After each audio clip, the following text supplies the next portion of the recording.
জয়গুরু, সুপ্রভাত, হরি ওম।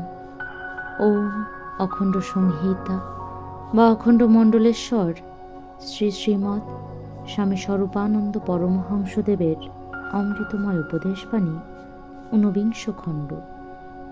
দুঃখ ও দারিদ্র্য। দুঃখ নাই, দৈন্য নাই, এমন দেশ কি পৃথিবীতে আছে? পরাধীন দেশ ভারতবর্ষ, এখানে তো ভিক্ষার্থীরই লোকারণ্য। কিন্তু যেই ইংরাজ আমাদের উপরে রাজত্ব করিতেছে, তাহাদের দেশে কি অভাবী নাই? পৃথিবীর মনীষীরা গভীর চিন্তায় নিমগ্ন রহিয়াছেন যে জগৎ হইতে দারিদ্র্য দুঃখ কি করিয়া বিদূরিত করা যায়। একদিন হয়তো তাহার প্রকৃষ্ট উপায় আবিষ্কৃত ও অবলম্বিত হইবে। বর্তমানে তো দারিদ্র্যের দুঃখ নিবারণের সাধারণ উপায় স্বরূপে সম্পদশালীর দানশীলতাকেই বহুমানন করা হইতেছে। কিন্তু দরিদ্র যদি নিজের ক্ষমতায় দারিদ্র্যের প্রতিষেধক না করিতে পারে, তাহা হইলে কি ধনীর দানসত্রের দ্বারা তাহার দুঃখ দূর হইবে? ইহার প্রতিকার আত্মশক্তি দ্বারাই করিতে হইবে,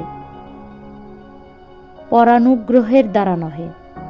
কিন্তু দুঃখকে অগ্রাহ্য করিয়াও জীবনযুদ্ধে নির্ভীক প্রাণে অগ্রসর হইয়া যাওয়ার দুঃসাহস আজ আমাদের প্রয়োজন। দারিদ্র্য মাত্রেই দুঃখ নহে, দুঃখ মাত্রেই দারিদ্র্য নহে। অন্নাভাবকে অগ্রাহ্য করিয়া চলিবার মনোবল যাহার আছে, সে অনায়াসে দুঃখকে জয় করিতে পারে। মনের দুর্বলতা হইতেই দুঃখের জন্ম। সর্বাবস্থায় মনকে সবল করো। দারিদ্র্যের হয়তো সহজে দূর করিতে পারিবে না, কারণ দরিদ্রতা শুধু একটা লোকের দোষেই আসে না।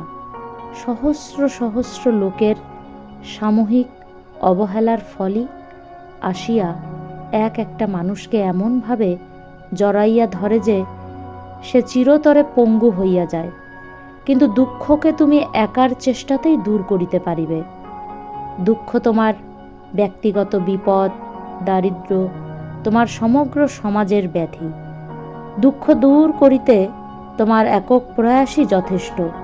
দারিদ্র্য দূর করিতে হইলে চাই সমগ্র সমাজের ঐক্যবদ্ধ একাগ্র প্রচেষ্টা। হরি ওম।